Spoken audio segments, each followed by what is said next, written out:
Assalamualaikum warahmatullahi wabarakatuh. Saya Cikgu Muzaffar, Guru Akademik di Mahat Tabiah Harakat Nur, Kuala Ketil, Kedah, Malaysia. Okey, baik, video pada kali ini adalah untuk sesi ulang kaji terancang sempena ujian pertengahan tahun 2021. Okey. Baik. Untuk subjek matematik tingkatan 5 KSSM. Okey. Baik. Ini kata seperti perancangan jadual, okey, matematik tingkatan 5 KSSM, okey. Ketah 1 dan ketah 2 dijangkakan pada 24 Ogos 2021, okey, ketah 1 pukul 8 hingga 10 pagi, ketah 2 pukul 11 hingga 1 petang. Okey. Bab yang akan diuji adalah bab yang ketiga, matematik pengguna insurans. Bab yang keempat, matematik pengguna pencukaian. Bab yang kelima, kekongruenan, pembesaran dan gabungan transformasi. Bab yang keenam, nisbah dan graf fungsi trigonometri. Dan bab yang ketujuh, sukatan serakan data terkumpul. Seperti yang dimaklumkan, peperiksaan akan dijalankan melalui Google Form.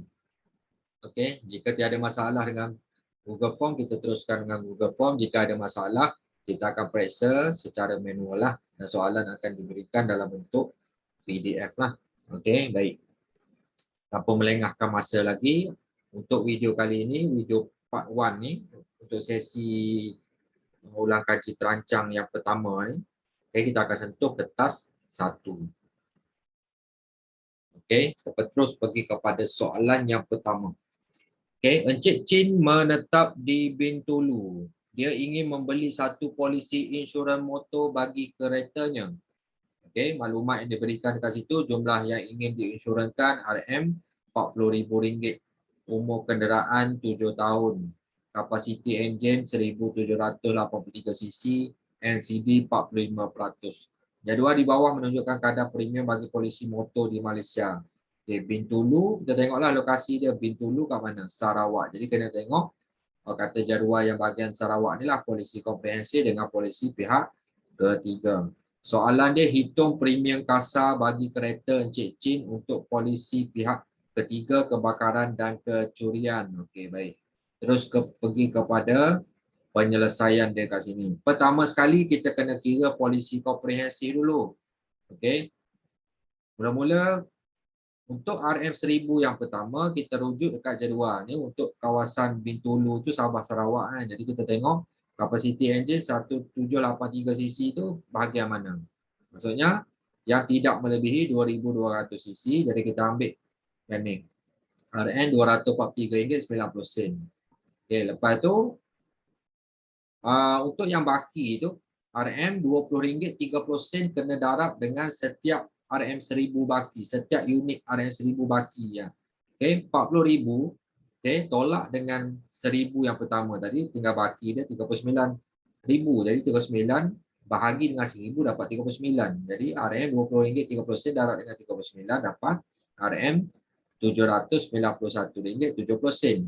Jadi premium asas nombor 1 tambah yang 2 ni. Jadi RM243.90 tambah dengan RM791.70 dapat RM1035.60. Untuk kira polisi pihak ketiga, kebakaran dan kecurian, okey. Untuk polisi pihak ketiga, kebakaran dan kecurian ni dia 75% daripada premium asas polisi komprehensif. Jadi cara kira dia 75% tu tukar kepada 0.75 darab dengan premium asas polisi komprehensif ni.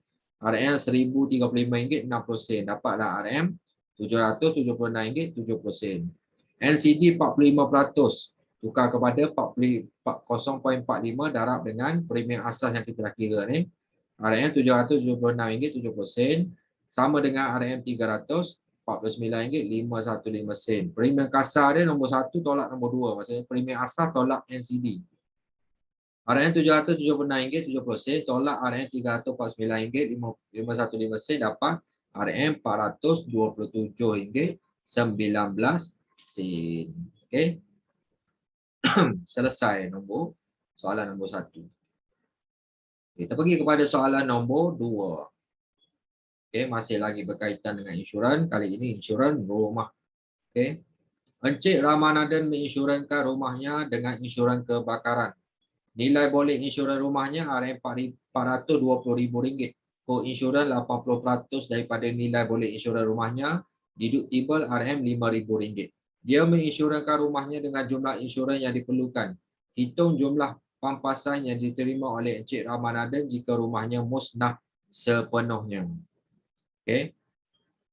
Jadi penyelesaian dia dekat situ.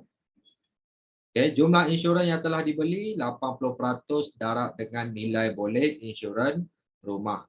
Okay, 80% tukar kepada 0.8 darab dengan RM420,000 dapat RM336,000. Disebabkan dia mengalami kerugian menyeluruh, bayaran pampasan sama dengan jumlah insurans yang telah dibeli tolak dengan deductible. Okay, jadi insurans yang telah dibeli RM336,000 tolak deductible RM5,000 dapat RM331,000. Okey. Selesai nombor 2. Soalan yang ketiga. Okey. Masuk kepada matematik pengguna percukaian. Pendapatan tahunan Encik Nazim pada tahun 2020 ialah RM75,650. Dia telah menderma RM120 kepada sebuah badan kebajikan yang diluluskan oleh kerajaan. Dia juga membayar zakat berjumlah RM320. Jadual di bawah menunjukkan pelepasan cukai yang dituntut oleh Encik Nazim. Okay, pelepasan cukai dia individu RM9,000, ibu bapa RM3,000, gaya hidup RM750, insurans hayat dan KWSP RM7,000, insurans perubatan RM1,700. Hitung pendapatan bercukai Encik Nazim pada tahun 2020. Jadi kita tengok dia punya penyelesaian dia. Okey, baik. Pendapatan bercukai sama dengan jumlah pendapatan tahunan tolak pengecualian cukai tolak pelepasan cukai. Jadi jumlah pendapatan tahunan dia tu RM75,650. Tolak dia pengecualian cukai itu derma lah RM120, tolak dengan zakat RM320. Tolak pelepasan cukai itu individu RM9,000, tolak yang ibu bapa RM3,000, tolak gaya hidup RM750, tolak insurans hayat dan KWSP RM7,000, tolak insurans perubatan RM1,700. Dapatlah dia punya cukai pendapatan bercukai itu RM53,760. Okey, baik. Selesai soalan 3. Soalan 4. Okey. Sekarang ni cukai juga, cukai jalan. Okey, jadual di bawah menunjukkan kadar cukai jalan kereta milik persendirian dengan kapasiti enjin antara 1,801 cc dengan 2,000 cc di Sabah dan Sarawak. Okey, ada dibagi kadar asal RM224. Kadar progresif kena tambah 0.25 untuk setiap cc melebihi 1,800 cc. Hitung cukai jalan sebuah kereta kegunaan persendirian dengan kapasiti enjin 1,997 cc di Sabah. Okey, baik. Soalan 4. Penyelesaian dia. Cukai jalan sama dengan kadar asas tambah RM0.25 darab setiap cc melebihi 1,800 cc. Okey, kadar asas RM224. Ringgit tambah 0.25 darab dengan orang kata berapa baki tu 1,997 tolak 1,800, jadi baki dia tu 197 unit. Okey, jadi kita tambahkan dapat RM273.25. Okay, soalan yang kelima. Okey, pendapatan bercukai Puan Neo pada tahun 2020 ialah RM64,280. Dia telah menderma RM300 kepada sebuah badan kebajikan yang diluluskan oleh kerajaan. Jadual di bawah menunjukkan kadar cukai pendapatan individu untuk pendapatan bercukai antara RM50,000 RM1 dengan RM70,000. Okey, baik. Hitung cukai pendapatan yang perlu dibayar oleh Puan Neo. Di penyelesaian dia, okey. Mula-mula kita tentukan pendapatan bercukai. Okey, baik. Memang dia bagi tahu pendapatan bercukai itu RM64,280. Tapi dia katakan sini dia telah menderma. Jadi kena tolak derma RM300. Jadi pendapatan bercukai yang kata sebenar dia RM63,980. Cukai bagi RM50,000 pertama kita tengok jadual RM1,800. Cukai atas baki, kita tengok berapa baki selepas tolak RM50,000. Jadi RM RM63,980 tolak RM50,000 darab dengan kadar dia 14% ni. Okay, baki dia RM13,980 darab dengan 14 ni tukar pada 0.4 dapat RM1,957.20. Rebate yang layak kosong lah sebab dia punya pendapatan bercukai lebih daripada RM35,000. Okay, cukai pendapatan yang perlu dibayar. Okay, RM1,800 tambah RM1,957.20 tambah kosong. Jadi RM3,757.20. Okay, selesai nombor 5. Okay, soalan yang ke-6.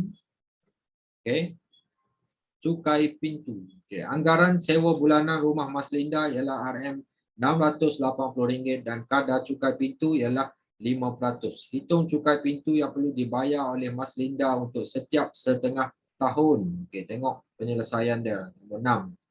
Cukai pintu yang perlu dibayar sama dengan kadar cukai pintu darab dengan nilai sewa bulanan darab setengah tahun. Okay, kadar cukai pintu 5% darab dengan nilai sewa bulanan tu RM680. Setengah tahun tu 6 bulan. Okay, 5% tukar pada 0,05 darab dengan 680 darab dengan 6 dapat RM204. Selesai nombor 6. Soalan yang ke-7. Okay. Cukai perkhidmatan. Encik Tam makan malam di sebuah restoran. Dia memesan makanan dan minuman yang berjumlah RM165. Restoran itu mengenakan cukai perkhidmatan sebanyak 6%. Hitung jumlah wang yang perlu dibayar oleh Encik Tam. Okay. Penyelesaian dia. Jumlah cukai perkhidmatan yang perlu dibayar.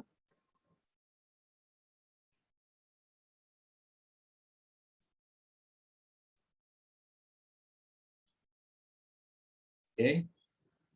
Jumlah yang perlu dibayar lah. Okay. Jumlah yang perlu dibayar.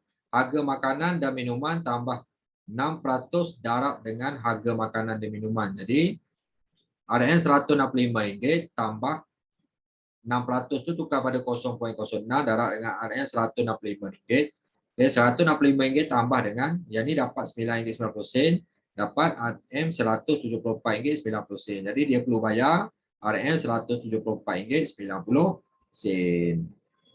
Okay. Okay, selesai nombor 7. Okay, soalan nombor 8. Okay, masuk kepada bab yang kelima, itu kekongruenan, pembesaran dan gabungan transformasi. Okay. Antara berikut yang manakah benar? Mengikut faktor skala yang diberikan kat sini. Okay. Kalau kita tengok, kalau faktor skala 2, mestilah image tu 2 kali ganda lebih besar. Jadi A salah. 5, faktor skala 5. 5 kali ganda, B pun salah. 1/2. Separuh daripada objek. Image separuh pada objek. Jadi jawapan dia kita nampak kat situ. Jawapan dia C. Okey, baik. Selesai nombor 8. Soalan yang ke-9. T ialah 1 translasi 2 -3 dan R ialah 1 putaran 90 darjah lawan arah jam pada asalan. Nyatakan koordinat image bagi titik 3, 1 di bawah gabungan transformasi TR. Okey, baik. Jadi soalan 9. Penyelesaian dia macam ni. Okey, kena lukis satu satah kertas. Okey, kita tandakan titik 3, 1 dekat sini. Okey, antara T dengan R yang mana dulu kita kena ambil dia punya transformasi? Kita baca yang R dulu. Okey, putaran kita baca belah kanan dulu Putaran 90 darjah lawan arah jam pada asalan. Jadi asalan kat sini dia lawan arah 90 darjah lawan arah jam macam ni. Jadi dapat kata translasi R tu -1, 3. Lepas tu baru pergi kepada translasi T tu. Mula-mula pergi kata putaran R tu. Lepas tu barulah translasi T tu. Okey, 2, 3. Maksudnya 2 petak ke kanan, 3 petak ke bawah. Okey. Jadi dapat kat sini koordinat 1, 0. Okey, selesai nombor 9. Okey, nombor 10. Darjah di bawah menunjukkan 4 pentagon serupa. Okey. Nyatakan image bagi pentagon ABCDE di bawah suatu pantulan pada garis BH dan kemudian putaran 270 darjah lawan arah jam pada pusat A. Okey, jadi penyelesaian untuk soalan 10. Okey, ini dia.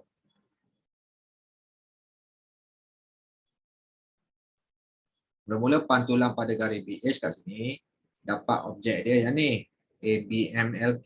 Lepas tu putaran 270 darjah lawan arah jam. Okay, lawan arah jam 270 darjah kembali semula kepada AEDCB. Okey, selesai soalan 10. Soalan 11. Okey. Dalam rajah di bawah sisi 4R ialah imej bagi sisi 4Q di bawah suatu pembesaran pada pusat 64 dengan faktor skala negatif 2. Gabungan transformasi setara yang mungkin ialah, okay, soalan 11 ni. Okay, ini penyelesaian dia.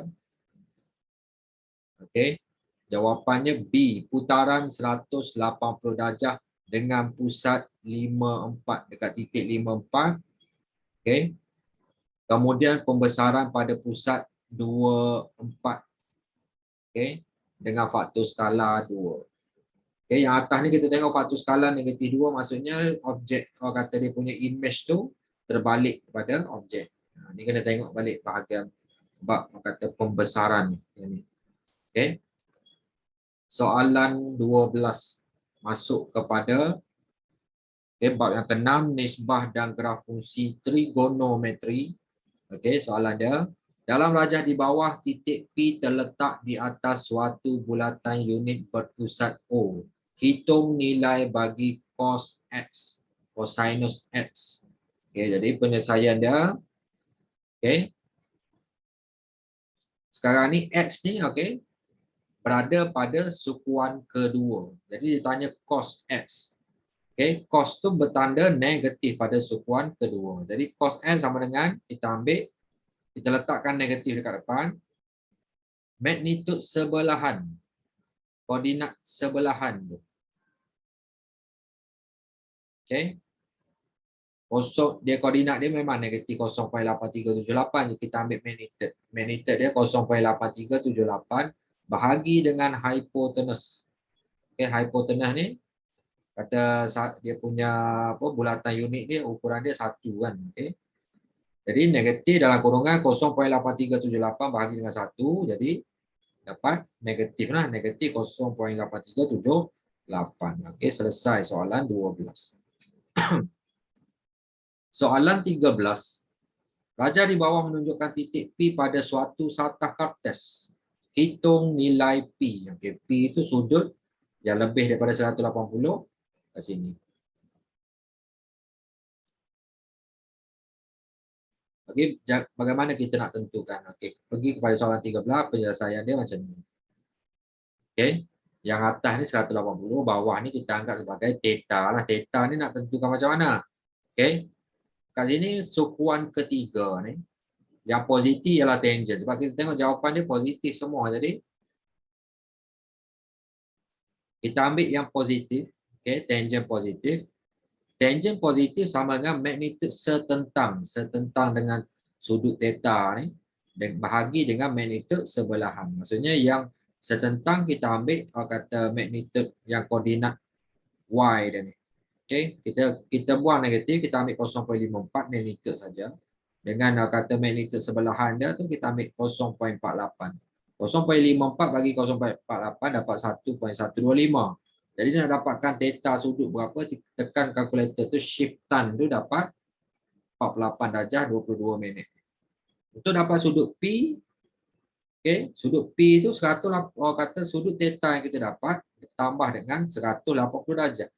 Jadi P itu sama dengan 48 darjah 22 minit tambah 180 darjah, dapatlah P itu 228 darjah 22 minit. Okey, selesai. Soalan yang ke-14. Diberi bahawa cos theta sama dengan negatif 12/13 dengan keadaan kata theta tu antara 180 darjah hingga 360 darjah. Hitung nilai bagi tangent theta. Okay, tangent theta. Jadi, okay, soalan 14 ni. Okay. Kalau dikata cos theta tu negatif 12/13. Okay. Dia berada pada sukuan yang kedua. Kita anggap pada sukuan kedua lah. Okay. Ada satu segitiga macam ni. Okay. Okay. Baik. Kalau theta tu dekat sini, kita anggap macam ni lah. Okay. 12, 13. Okay. Maksudnya sebelahan bahagi dengan hypotenuse. Okay. Jadi sukuan pertama pun boleh. Sukuan dia sukuan ketiga sebenarnya kan. Tapi kita anggap macam ni, macam segitiga jugalah. Okay. Maksudnya negatif tu kat depan kalau cosinus. Kata sukuan ketiga tu. Okay. Jadi menggunakan teorem Pythagoras kita dapat macam ni. Kita dapat nilai 5 kat sini. 13 kuasa 2 tolak 12 kuasa 2 dapat 5 kat sini. Okay, soalan dia tanya tangent theta. Tangent sama dengan setentang bahagi dengan sebelahan. Okay, pada kata sukuan ketiga ni positif. Okay, 5 bahagi 12. Okay, dapat 5/12 nah.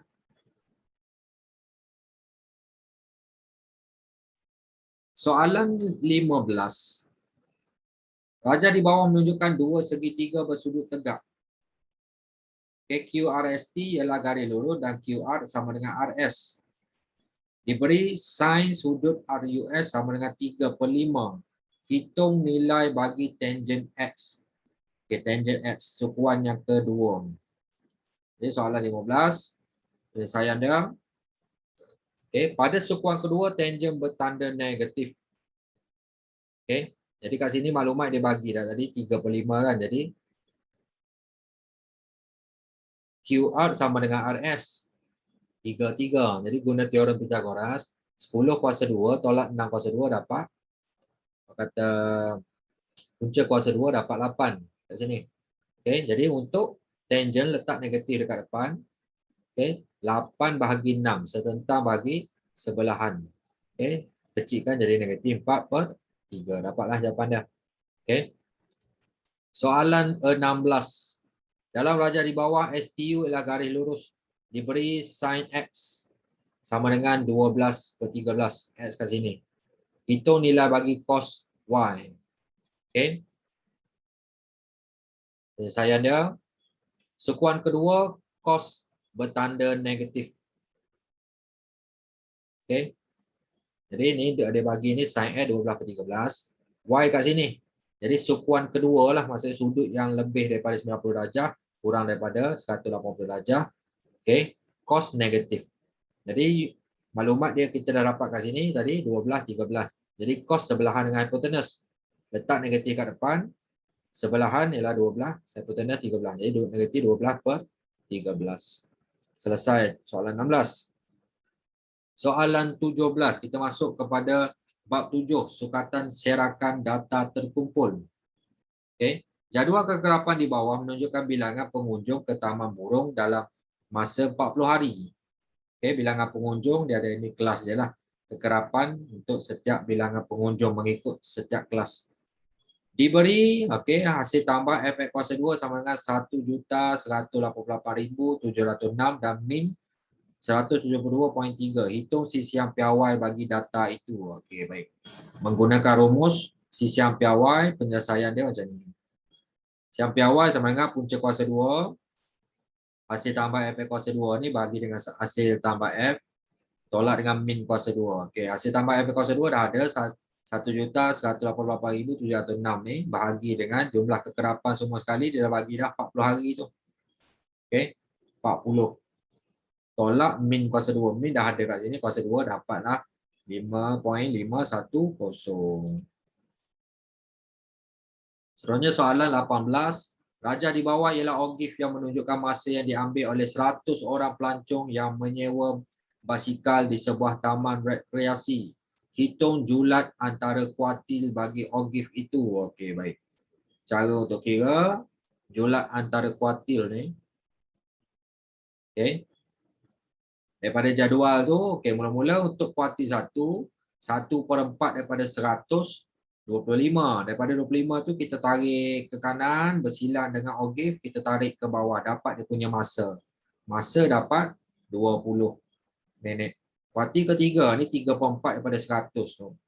Okey. Tarik ke kanan, bersilang dengan ogif, tarik ke bawah, dapat 33. Jumlah antara kuartil ketiga tolak kuartil pertama, 33 tolak 20 dapat 13. Okey, selesai. Soalan 19. Jadual kekerapan longgokan di bawah menunjukkan taburan jisim surat di dalam sebuah peti pos. Okay. Jika kelas mod ialah 20 hingga 29, nyatakan satu nilai yang mungkin bagi Y. Jadi, penyelesaian dekat sini.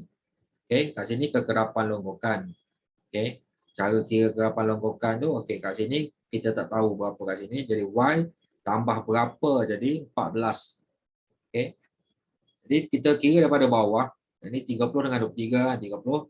Jadi kekerapan dia untuk setiap kelas tu 30 tolak 7 dapat 23, 23 tolak 4 dapat 19, 19 tolak 5 dapat 14. Cumanya dekat Y ni, kita tak tahu berapa kekerapan dekat 30 dengan 39 ni. Okay, di sini 30 hingga 39, jadi kita assume sebagai A. Jadi Y ni adalah kekerapan untuk kumpulan 20 hingga 29. Anda kata kelas 20 hingga 29 tu kelas mod, Y ni paling tinggi lah. Jadi mestilah lebih daripada 7. Jadi jawapan dia 8. A tu maksudnya kalau Y tu 8, A tu berapa? 6. Macam itulah cara kira dia. Okay, soalan terakhir, soalan 20. Rajah di bawah ialah histogram yang menunjukkan jisim bagi 36 orang kanak-kanak. Hitung min jisim dalam kg seorang kanak-kanak. Jadi cara penyelesaian dia macam ni. Okay. Min jisim sama dengan hasil tambah titik tengah darab dengan bilangan kanak-kanak bahagi dengan bilangan kanak-kanak. Jadi setiap titik tengah tu, kita tengok titik tengah, setiap histogram titik tengah darab dengan setiap kata bilangan kanak-kanak untuk setiap kata selang kelas ni lah. Okay. 17 darab 5 tambah 22 darab 8 tambah 27 darab 9 tambah 32 darab 10 tambah 37 darab 4 bahagi dengan 36. Okey, sama dengan 972 bagi 36 dapat 27.0. Okey. Sekian saja perkongsian cikgu. Diharapkan dengan tunjuk ajar ni para pelajar dapat mengulang kaji semula topik-topik yang telah dipelajari sebelum kata peperiksaan pertengahan tahun akan bermula lah, tak lama lagi. Okey, sekian, terima kasih. Assalamualaikum warahmatullahi wabarakatuh. Terima kasih.